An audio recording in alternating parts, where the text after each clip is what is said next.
உரிமை களம் பார்வையாளர்கள் அனைவருக்கும் வணக்கம். இன்னைக்கான அரசியல் களத்துல எது சம்பந்தமாக விவாதிக்க போறோம் அப்படின்னா, எங்களுக்கு இந்த காங்கிரஸ் கட்சிலாம் ஒரு ஆளே கிடையாது. எங்களுக்கு காங்கிரஸ் கட்சியே தேவை கிடையாதுங்க. இன்னும் சொல்ல போறா இருந்தா இந்த கூட்டணி கட்சிகள் இருக்காங்க தெரியுமா, அவங்களே எங்களுக்கு தேவை கிடையாது. நாங்க 234 தொகுதிகளை தனியா நின்று போட்டி போட்டோம் வச்சுக்கோங்க, எங்களுக்கு அப்படியே பெருவாரியான வாக்கு வித்தியாசம் வெற்றி பெற்றுருவான். 234 தொகுதியிலுமே நாங்க தாங்க வெற்றி பெறுவோம். அதிமுக நிக்க முடியாது, பிஜேபி யாரும் நிக்க முடியாது. சோழ பெர்ஃபார்மன்ஸ் நின்றாலே அப்படியே அப்படின்ற மாதிரி திராவிட முன்னேற்ற கழகத்தை சார்ந்தவர்கள் சமூக வலைத்தளங்கள்ல தங்களுக்கு வாய்க்கு வந்ததையும் கைக்கு வந்ததையும் அப்படியே எழுதி தீட்டிக்கு இருந்தாங்க. ஆனா இந்த மாதிரி காங்கிரஸ் கட்சியை சொன்னோடனே, திமுக சொன்னோடனே காங்கிரஸ் கட்சிக்காரங்க எதிர்த்து கருத்துக்கள் பேசுவாங்கன்னு அவங்க நினைக்கவே இல்லை. பெரிய லெவல்ல டிபேட் சமூக வலைத்தளங்கள்ல போய்க்கிருச்சு. இந்த நிலைமையில கனிமொழி அவர்கள் என்ன பண்றாங்கன்னா, திடீர்னு டெல்லிக்கு பயணப்படுறாங்க. காங்கிரஸ் கட்சி எந்த அளவுக்கு இழிவுபடுத்த முடியுமோ அந்த அளவுக்கு தன்னுடைய இணையதள ஆட்களை வச்சு இழிவுபடுத்திட்டு திடீர்னு என்ன பண்றாங்க, டெல்லிக்கு பயணப்படுறாங்க. சோ ராகுல் காந்தியை போய் சந்திக்கிறாங்க.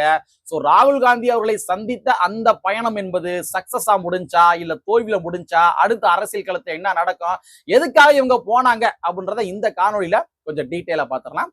நண்பர்கள் அனைவருக்கும் இளம் பெருவழுதியின் இனிய வணக்கம். நாங்க இப்படி வந்து பார்த்துட்டோம், இனி ஜென்மத்துக்கும் எங்களால குடிய முடியாது. அதனால நாங்க சண்டை போட போறோம்.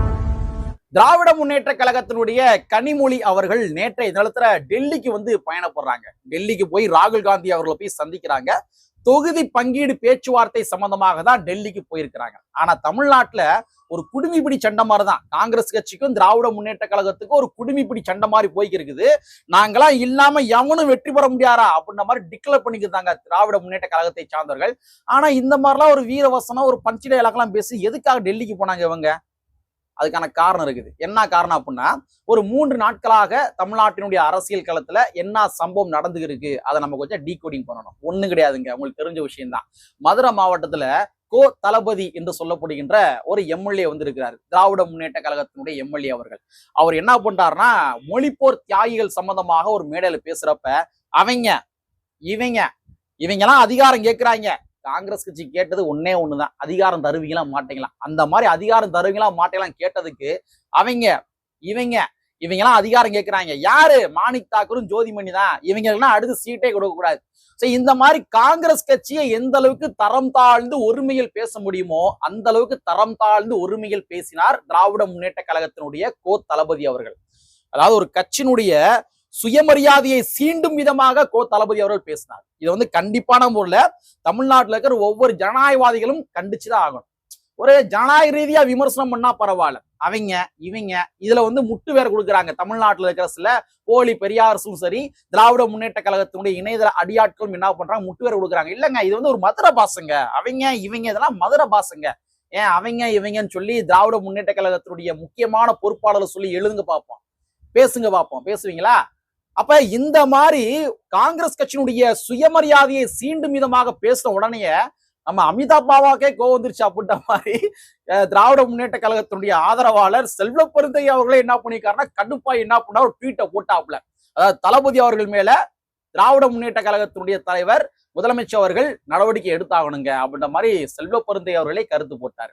சோ இந்த மாதிரி சமூக வலைத்தளங்கள்ல ஒரு மிகப்பெரிய ஒரு வார் போய்க்கிருந்துச்சு. காங்கிரஸ் கட்சிக்கும் திராவிட முன்னேற்ற கழகம் போய்க்கிருச்சு. இது ஒரு பக்கம். சோ இந்த மாதிரி போய்க்கிருக்குது. அந்த நேரங்கள்ல கரெக்டா தமிழ்நாடு காங்கிரஸ் கமிட்டியினுடைய மேலிடை பொறுப்பாளர் கிறிஸ் சோடங்கர் ஒருத்தர் இருக்காரு இல்லையா, அந்த கிறிஸ் சோடங்கர் என்ன பண்ணாரு அப்படின்னா, நாங்க 2 மாசமா காத்துக்கு இருக்கோம், திராவிட முன்னேற்ற கழகம் தொகுதி பங்கீடு சம்பந்தமாக எங்கிட்ட பேச்சுவார்த்தை நடத்துவாங்க அப்படின்னு சொல்லி 2 மாசமா காத்து இருக்கோம். ஆனா திராவிட முன்னேற்ற கழகம் கண்டு கொள்ளவில்லை. அவங்களுடைய உள்நோக்கங்கள் என்ன காரணத்துக்காக காலம் தாழ்த்துறாங்க அப்படின்ற மாதிரி தமிழ்நாடு காங்கிரஸ் கமிட்டியினுடைய கிறிஸ் சோடங்கர் அவர்கள் என்ன பண்றாரு, ஒரு கருத்தை பதிவு பண்ணாரு.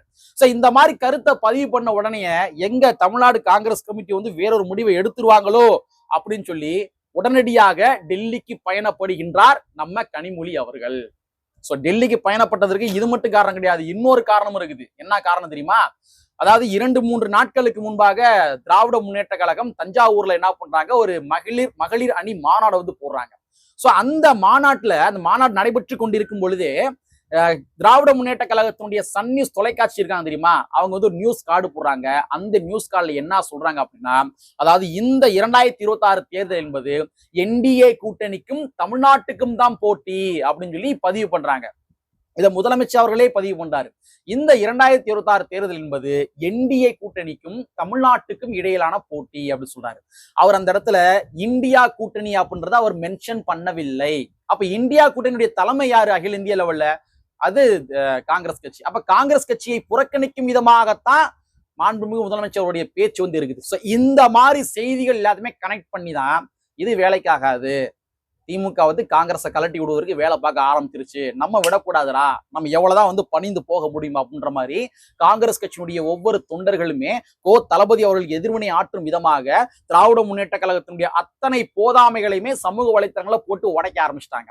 இது மிகப்பெரிய டிபேட்டா சமூக வலைத்தளம் மாற ஆரம்பிக்குது. அப்ப இதற்கு கடிவாளம் போட்டாக வேண்டும் என்ற காரணத்துக்காக தொகுதி பங்கீடு பேச்சுவார்த்தைக்காக டெல்லிக்கு பயணப்படுகின்றார் கனிமொழி அவர்கள். இதுக்காக தான் கனிமொழி வந்து டெல்லிக்கே போறாங்க. டெல்லிக்கு போயிடுறாங்க. டெல்லியில் என்ன நடந்திருக்கும்? கிட்டத்தட்ட ஒரு 2 மணி நேரமா ராகுல் காந்தி அவர்கள்ட்ட பேச்சுவார்த்தையில ஈடுபடுறாங்க கனிமொழி அவர்கள். கனிமொழி பேச்சுவார்த்தை ஈடுபடுறாங்க. 2 மணி நேரம் கழிச்சு அவங்க வெளியில வந்து நேரா தமிழ்நாட்டுக்கு வந்துடுறாங்க. என்னடா அது, ஒரு மிகப்பெரிய ஒரு சந்திப்பு, ஒரு மிகப்பெரிய சந்திப்பு. என்ன பேசியிருப்பாங்க, ஏது பேசியிருப்பாங்க, எத்தனை தொகுதி பேசியிருப்பாங்க, ராகுல் காந்தியுடைய மனநிலை என்ன, கனிமொழி அவருடைய மனநிலை என்ன, இது சம்பந்தமா எந்த செய்தியும் வரலையே அப்படின்னு கேக்குறீங்களா? இந்த செய்தியும் வரல அப்படின்னா என்ன அர்த்தம்? ராகுல் காந்தி அவர்கள் ஒத்துக்கொள்ளவில்லை, திமுக இத்தனை தொகுதி தான் தருவோம் அப்படின்ற மாதிரி எப்படியும் பேசியிருப்பாங்க. அதுக்கு ராகுல் காந்தி அவர்கள் ஒப்புக்கொள்ளவில்லை. ஆனா நமக்கு கிடைத்த செய்திகள் என்னவென்றால், காங்கிரஸ் கட்சிக்கு தமிழ்நாட்டுல 45 தொகுதி வேணும். அது மட்டும் கிடையாது, அதிகாரத்தில் பங்கு கொடுக்கணும், இல்லைன்னா ஒரு ராஜ்யசபா எம்பி வந்து கொடுக்கணும். இது தரல அப்படின்னா நாங்க வந்து வேற முடிவை எடுத்துக்கிறோம் அப்படின்ற மாதிரி ராகுல் காந்தி அவர்கள் பதில் அளித்திருப்பதாக தகவல். ஒருவேளை ராகுல் காந்தி அவர்கள் பாசிட்டிவா சொல்லியிருந்தாரு, கனிமொழி அவர்கள் சொல்லுகின்ற விடயத்துக்கு இவர் ஓகே சொல்லியிருந்தாரு, இல்ல ராகுல் காந்தி சொல்லுகின்ற விடயத்துக்கு கனிமொழி ஓகே சொல்லியிருந்தாங்க அப்படின்னா கூட்டணி சுமூகமாக இருக்கின்றது, எங்களுக்குள் எந்த விதமான பிரச்சனையும் கிடையாது, நாங்கள் எங்களுடைய கூட்டணி வலுவாக இருக்கின்றது அப்படின்ற மாதிரி கனிமொழி அவர்களே என்ன பண்ணிருப்பாங்க, வெளியில வந்து பிரஸ் மீட் வந்து கொடுத்திருப்பாங்க. ஆனா பிரஸ் மீட் இந்த நொடி பொழுது வரைக்கும் கொடுக்கப்படவில்லை. அப்படின்னா என்ன அர்த்தம்? ராகுல் காந்தி அவர்கள் கனிமொழி அவருடைய கோரிக்கையை ஏற்றுக்கொள்ளவில்லை. அதே மாதிரி வந்து ராகுல் காந்தி அவருடைய கோரிக்கையை கனிமொழி அவர்களும் கூட ஏற்றுக்கொள்ளவில்லை. இந்த மாதிரிதான் ஒரு ஊசலாட்டத்துல திராவிட முன்னேற்ற கழகம், காங்கிரஸ் கட்சி இவங்களுடைய கூட்டணி இருந்து கொண்டிருக்கின்றது.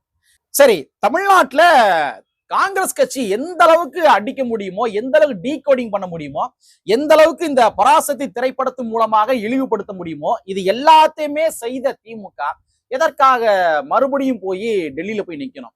வீராப்பா வீர வசனங்கள்லாம் பேசி எதற்காக டெல்லியில போய் நிக்கணும்? காரணம் இருக்குது. இவங்க என்ன வேணாலும் சொல்லலாம். அதாவது காங்கிரஸ் கட்சி இல்லாம நாங்க வந்து வெற்றி பெற்று விடுவோம், காங்கிரஸ் கட்சி இல்லாம நாங்களாம் 234 தொகுதியிலையும் அப்படின்ற மாதிரி சொல்லலாம். ஆனா பிராக்டிக்கலா பார்த்தோம் அப்படின்னா காங்கிரஸ் கட்சி இல்லாம திராவிட முன்னேற்ற கழகத்தினுடைய வெற்றி என்பது சாத்தியம் கிடையாது. காரணம் என்னவென்றால், காங்கிரஸ் கட்சி எங்க இருக்கின்றதோ அங்கதான் இஸ்லாமிய மக்களுடைய வாக்குகள் செல்லும். ஏன்னா நீங்க கொஞ்சம் பிராக்டிக்கலா திங்க் பண்ணி பாருங்க. அகில இந்திய லெவல்ல பாஜகவுக்கு எதிர்கட்சி அப்படின்னு பார்த்தோம்னா அது காங்கிரஸ் கட்சி மட்டும்தான். பாஜக எப்பப்பெல்லாம் ஒரு சட்ட மசோதாக்களை கொண்டு வராங்களோ, அதாவது இஸ்லாமிய மக்களுக்கு எதிராக ஏதாவது சட்ட மசோதாக்கள் கொண்டு வராங்க அப்படின்னா அந்த சட்ட மசோதாக்களை எதிர்ப்பதற்கு காங்கிரஸ் என்று சொல்லப்படுகின்ற ஒரு நேஷனல் பார்ட்டி தேவைப்படுகின்றது. வெறும் மாநில கட்சியாக இருந்து கொண்டிருக்கின்ற திராவிட முன்னேற்ற கழகத்தின் மூலமாக ஒட்டுமொத்த இஸ்லாமிய மக்களுடைய உரிமையும் வென்றெடுத்து விட முடியாது. தமிழ்நாட்டுல வேணா இவங்க போராட்டம் பண்ணுவாங்க, திராவிட முன்னேற்ற கழகம். ஆனா இந்திய நாட்டுல இருக்கிற அத்தனை மாநிலங்களிலுமே திராவிட முன்னேற்ற கழகம் போராட்டம் பண்ணிட முடியுமா? இஸ்லாமிய மக்களுக்கு ஆதரவா போராட்டம் பண்ணிட முடியுமா? முடியாது, பாசிபிள் கிடையாது. அப்ப அகில இந்திய அளவுல பாஜகவினுடைய இஸ்லாமியர்களுக்கு எதிராக ஏதாவது சட்ட மசோதாக்கள் கொண்டு வருகின்ற பொழுது அதை தீர்க்கமாக எதிர்க்க வேண்டும் என்றால், இந்திய நாடு முழுமைக்கும் ஒரு புரட்சி தீ பரவ வேண்டும் என்றால் அதற்கு காங்கிரஸ் கட்சி வந்து மிக அவசியம். அப்ப இஸ்லாமியர்களுக்கு காங்கிரஸ் கட்சி மிக மிக இன்றியமையாத ஒன்று, தேவையான ஒன்று. அதனால காங்கிரஸ் கட்சி எங்க இருக்குதோ அங்கதான் இஸ்லாமிய மக்களுடைய வாக்குகள் செல்லும். அதனாலதான் திராவிட முன்னேற்ற கழகம் கீழே வீரவசனம் எல்லாம் பேசிட்டு எப்படியாச்சும் காங்கிரஸ் விட்டுறக்கூடாதா சாமி அப்படின்ற மாதிரி நேரடியாக கனிமொழி அவர்களையும் டைரக்டா போய் ராகுல் காந்தி அவர்கள்ட்ட பேச்சுவார்த்தை நடத்தி இருக்கின்றார். அது மட்டும் கிடையாதுங்க, 1976 காலகட்டத்துல அவசர நிலை வந்து நம்ம இந்திய நாட்டுல இருந்துச்சு. அந்த நேரங்கள்ல இந்திரா காந்தி அவர்கள் ஒரு தரமான சம்பவத்தை பண்ணாங்க. இந்திய நாட்டினுடைய அரசியலமைப்பு சட்டத்தினுடைய முகப்புரையில வந்து சாவரின் டெமோக்ராட்டிக் ரிப்பப்ளிக் அப்படின்ற மாதிரிதான் முகப்புரையில இருந்துச்சு. ஆனா இந்திரா காந்தி அவர்கள் என்ன பண்றாங்க அப்படின்னா சோசியலிஸ்ட் மற்றும் செக்யூலர் அப்படின்ற மாதிரி அந்த வார்த்தைகள் வந்து சேர்க்கிறாங்க. அதாவது இந்திய நாடு என்பது ஒரு மத சார்பற்ற நாடு அப்படின்ற மாதிரி சேர்க்கிறாங்க. இந்திரா காந்தி மட்டும் அன்னைக்கு சோசியலிஸ்ட் அண்ட் செக்யூலர் அந்த வார்த்தையை சேர்க்கலாம் வச்சுக்கோங்களேன், இந்நேரம் அரசியலமைப்பு சட்டத்தையே காரணம் காட்டி நம்ம பிஜேபி கவர்மெண்ட் என்ன பண்ணிருப்பாங்க, இந்திய நாடு என்பது ஒரு மத சார்புள்ள நாடு அப்படின்ற மாதிரி மாத்திருப்பாங்க. மத சார்புள்ள நாடுன்னு மாத்திருப்பாங்க. இந்நேரம் என்ன பண்ணிருப்பாங்கன்னா, இந்தியா வந்து இந்துக்களுடைய நாடு, இஸ்லாமியர்கள் வெளியேறுங்கள் அப்படின்ற மாதிரி அந்த மாதிரி ஒரு ஸ்ட்ராட்டஜியை வகுக்க ஆரம்பிச்சிருப்பாங்க. இஸ்லாமியர்களுக்கு மிகப்பெரிய ஒரு பாதிப்புகள் ஏற்பட்டிருக்கும். பாஜக எதையும் செய்வதற்கு துணிவார்கள். அப்ப இந்த மாதிரி நமக்கு ஒரு பாதுகாப்பு தன்மையை உறுதிப்படுத்தி தந்த காங்கிரஸ் கட்சியை கைவிட்டு விடக் கூடாது என்ற காரணத்துக்காக தான் அப்ப இருந்து இப்போ வரைக்கும் இஸ்லாமியர்கள் எப்பொழுதுமே காங்கிரஸ் கட்சிக்கு வாக்களிப்பாங்க. சோ அதனாலதான் திராவிட முன்னேற்ற கழகம் பயப்படுறாங்க. கீழே வீரவசனங்கள் எல்லாம் பேசிக்கிட்டு நேரா என்ன பண்றாங்க, அவங்க ராகுல் காந்தி கிட்ட போய் பேச்சுவார்த்தையை மேற்கொள்கின்றார்கள். சோ இந்த மாதிரி ஒரு பாலிடிக்ஸ் வந்து இருக்குது. சோ காங்கிரஸ் கட்சி எங்க இருக்கின்றதோ அதுதான் இந்தியா கூட்டணி. காங்கிரஸ் கட்சி எங்க இருக்கிறாங்களோ அங்கதான் இந்த இஸ்லாமிய மக்களுடைய வாக்குகள் போகும். சோ இறுதியாக சொல்வதென்றால், கனிமொழி போய் அங்க பேசுனதுல பேரம் படியவில்லை. ராகுல் காந்தி அவர்கள் 45 தொகுதி பிளஸ் அதிகாரத்தில் பங்கு, இல்ல அதிகாரத்தில் பங்கு தர முடியாது அப்படின்னா நீங்க எங்களுக்கு ராஜ்யசபா எம்பி சீட் வந்து கொடுங்க அப்படின்ற மாதிரி ஒரு கோரிக்கை வைத்திருப்பதாக தகவல். பட் நம்மளுடைய பார்வையின் அடிப்படையில் காங்கிரஸ் கட்சிக்கு அதிகாரம் கொடுப்பது சரி, அதே மாதிரி ராஜ்யசபா எம்பி பதவி கொடுப்பது சரி. ஏன்னா நீங்க நல்லா எடுத்துங்களேன், தமிழ்நாட்டில் இந்த பாஜகவுடைய அரசாங்கத்திற்கு எதிராக கூட்டணி கட்சிகள் சார்பாக போராட்டங்கள் நடக்கும். அந்த போராட்டங்கள்ல மக்கள் நீதி மையத்தினுடைய தலைவர் நம்ம கமலஹாசன் மட்டும் கலந்துக்கவே மாட்டார், எந்த போராட்டத்திலையும் கலந்துக்கிற மாட்டாரு. ஆனா அவருக்கு எம்பி பதவி, ராஜ்யசபா எம்பி பதவி.